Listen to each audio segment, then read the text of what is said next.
All right, and we're on. What's going on, everybody? It's your boy King Gabe here, and I know last video when I did the history of Dash Tail, I mentioned that that probably the next video I was going to do relate with Yumeko would be the history of the IT comic book heroes. Imagine that. Then, of course, going on to the next plush story as well, Anna. But I decided because I had ideas for the first two books already in my head, and I need to go on and get them out. So yeah, I'm gonna go on and uh, share the ideas that I got for your Miyako book one and two first, and then of course the next videos should be about the IT characters as well as also history of Anna, the next plush toy. So without further ado, let's go into this here. Uh, that way I can have these out there. I can, look back on them there when I'm, get my stories together and everything. So the first two Yumiko books, yeah, because they kind of, like I say, book number two automatically picking up right after, immediately after book number one. So yeah, kind of got to have those pretty much in mind. I mean, book one is in development still, slowly but surely, um, and obviously I know where it's going, but I got to have book number two as well down where yeah it can immediately follow. So here we go. Um, so with book number one, first of all, the title I got in mind is a adventurous welcome. Yeah, so yes, pretty much, yeah, pretty much right on the nose going into the welcome to the series. Yeah, adventure. So adventurous welcome. Um, actually, will start off where Hiko and Samuel already arrive in Yumiko. They actually go. They actually enter there by will. Hiko mentions to Samuel. Excuse me. Mentions to Samuel a little bit about, kind of a little briefly, a little bit about Yumiko as well as also telling them about Brownie. Different things about him. When he's explaining about Yumiko, Hiko mentions that his big papa told him about this world. So yeah, we get established early on that like let's say the family, uh, Hiko's family does know about this place.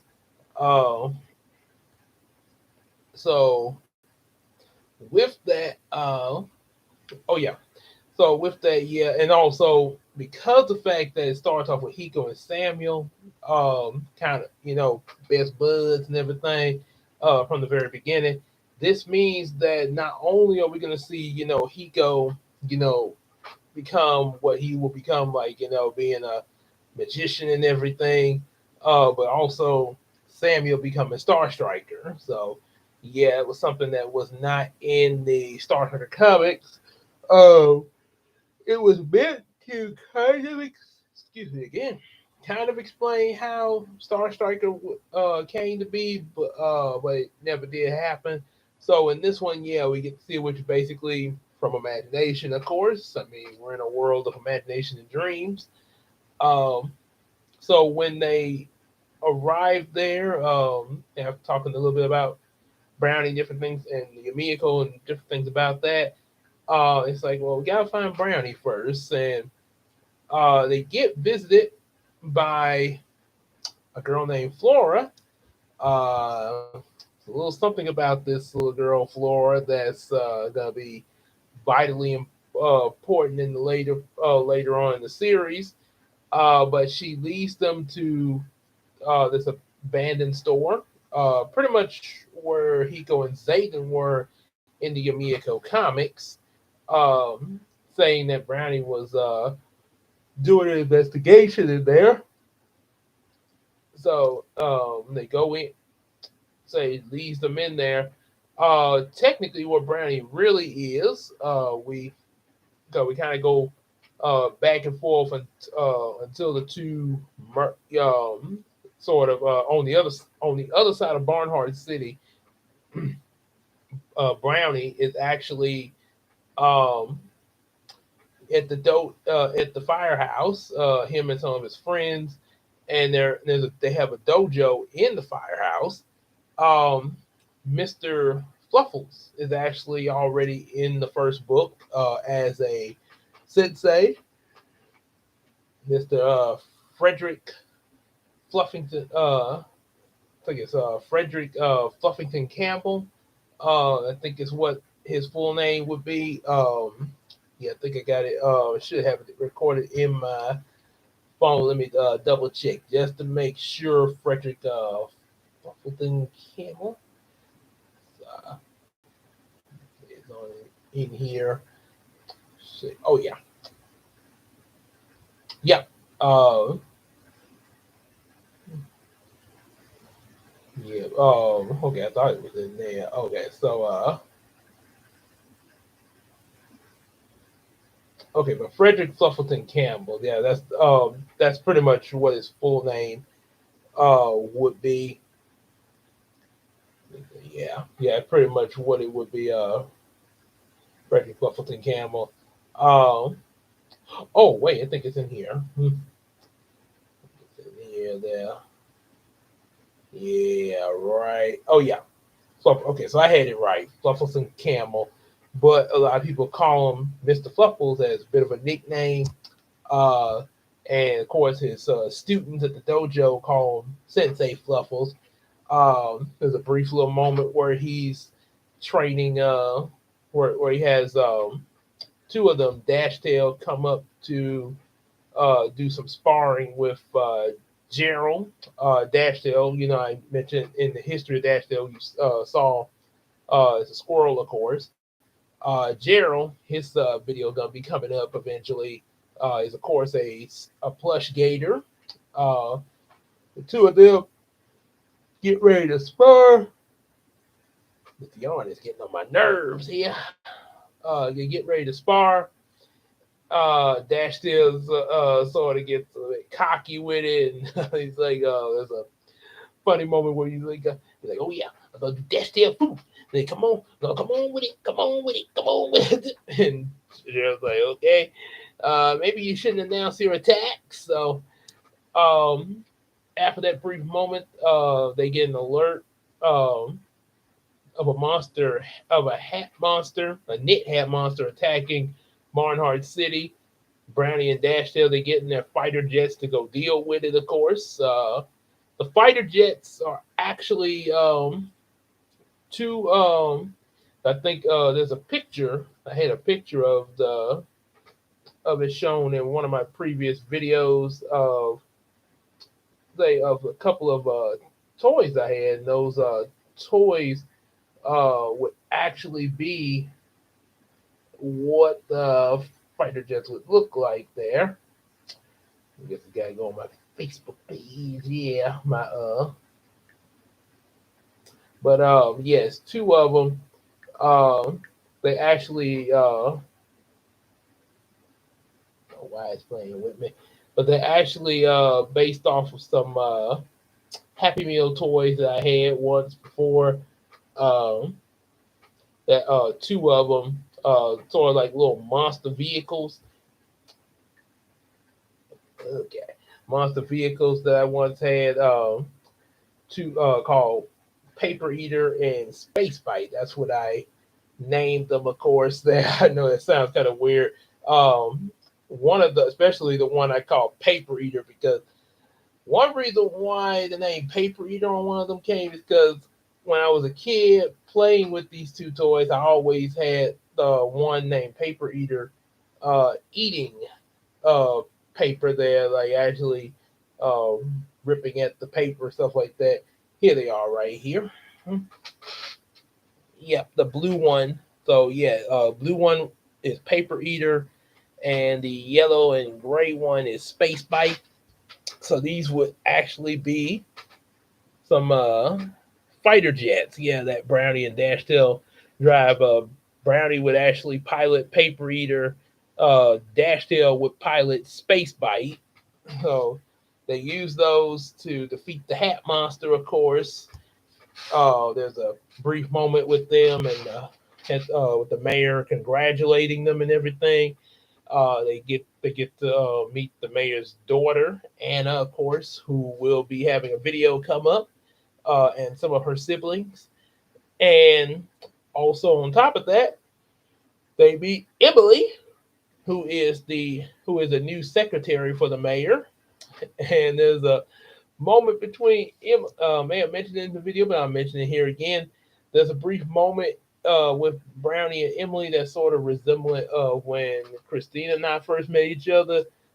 Emily mentioned about she's into older guys because she's a couple years older than Brownie, and Brownie like, well, us younger guys tend to mature ourselves when impressing a fine older woman like you. Yeah. So yeah, little reference there. Then shortly after, then of course at the same time, Hiko and Samuel are looking for Brownie in the abandoned store. Bunch of They end up running into a bunch of zombie sales, or zombie employees, as well as also some skeletons and all. And I think there's gonna be some flying cash registers coming after them too. There's gonna be quite a bit of stuff going on, and so Brownie gets word. Oh, his is that this is going on. So obviously, so whereas he doesn't take so him and Dashta, they don't use the fighter jets for this mission. Instead, he decides to use his battle suit. Uh, and flies over to the abandoned store. At the same time, just as he would get there to help Hiko and Samuel, they would end up during the time of trying to escape like the zombies and skeletons. Hiko would end up discovering his ability to use magic and everything, pretty much generated from his imagination. Pretty much how the whole concept of being a using magic like a magician, sort of like the whole thing with Doctor Strange there. But like I say, in his case, it's based from imagination.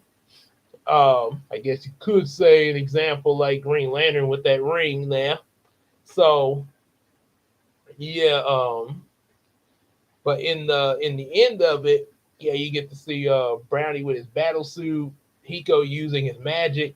Samuel does not become Star Striker just yet, but he does. But there's probably going to be some scenes of him trying, assist, especially with the skeletons and zombies.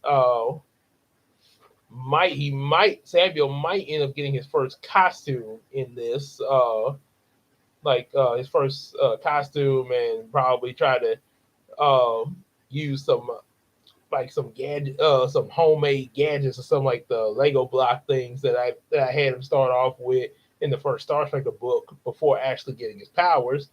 So yeah, that might possibly be a chance of that. But I do know, yeah, Brownie and Hiko will be, combination of battle suit and magician magic and all that. Um, the client the In order to get out of the store, they probably are either going to be they go up against Penubian, or there's a witch that was mentioned in the first chapter of this book that's been written out. A witch that had tried to disrupt Brownie's kind of the Brownie on the weekend. Brownie does pretty much like their version of Saturday Night Live, which is also a reference to Brownie Reactions. Yeah, in Brownie Reactions, when I kind of first got my co-writer on board, and she was wanting to the first thing that she wanted to collab with him on for his movie reactions with that live action Scooby Doo movie, and brought in Mal from Descendants, her version of it, and to torture Brownie. So yeah, sort of a reference to that, mixed with Saturday Night, with him doing a Saturday Night Live kind of thing. So yeah, there'll be um, there's a, let's say, a witch from there, uh, a kid witch, by the way. Yeah, she about right at the same age as Hiko them, but she is pretty powerful. Um, yeah, so it's either gonna be her facing them or, like I say, Benubia. I would say probably her, and maybe have Benubia come later, but you would hear about him. Uh, so yeah, probably be her. She's probably the one that's causing all, which would make more sense. That she would be causing all this stuff at the abandoned store. Um, so yeah, probably facing her. And I think the name I had for her was Shanice. So yeah, Shanice the witch. Yeah. So also go under another name known as Darkina. So after that adventure wraps up, and also during all this, Naomi would show up. There's a moment where Hiko would end up getting to rescue her. Naomi, when they first meet, this would be the first time meeting her. She, because of her optimism, um, when they first meet her, she's not so that's one. This is one reason why she ends up going to Hiko's mom for tutoring later on, to help her with learning her English. So there's not much that she would say at the beginning. Sort of like Ariel when she lost her voice there. So a lot of Naomi's communications in the beginning would be like through her actions and stuff like that. Which one thing? This is one thing that kind of starts the development of the crush between Hiko and Naomi. When Hiko saves her, Naomi, not saying anything, but she smiles and kisses him as a thank you, and Hiko's like, whoa, oh, whoa. So yeah, it's kind of like, yeah, that this is kind of what would start the crush there. There's a one, and there would be a kind of an explanation of why she did that as a way of saying thank you, which would be pretty interesting and kind of adorable. Um, so yeah, we get all that from the beginning. Then for the second book, um, they come back. You get to see Brownie, Hiko, and Samuel, possibly a few other characters, and then Sensei Fluffles reveals about the Kappa clan making their way into Yumeko, and they have to prepare to face them. We would get revealed that Julie, Tim, and Melina are actually already here in Yumeko. Matter of fact, it's not mentioned in book one, but they actually were there at the firehouse in the dojo because what happened, their story, which they do reveal a flashback, when they were six, um, Julie, Tim, and Melina, when they were six, um, they end up there. They was, it was a take your kid to work day. They were at the Yukoshi Corporation, touring around with Julie and Tim's mom and dad.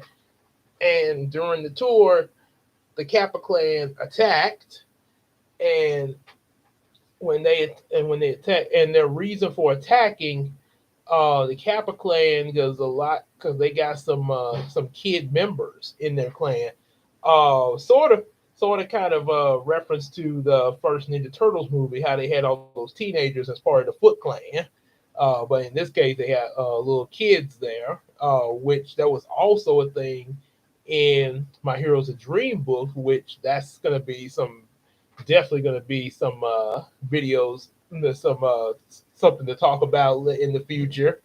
Um, in Heroes of Dream, when I first introduced Sword Girl in that series, um, along as well as the Kappa Clan, yeah, they were pretty much kid all the Kappa Clan ninjas they faced were all kids there, just like Samuel and Brian them.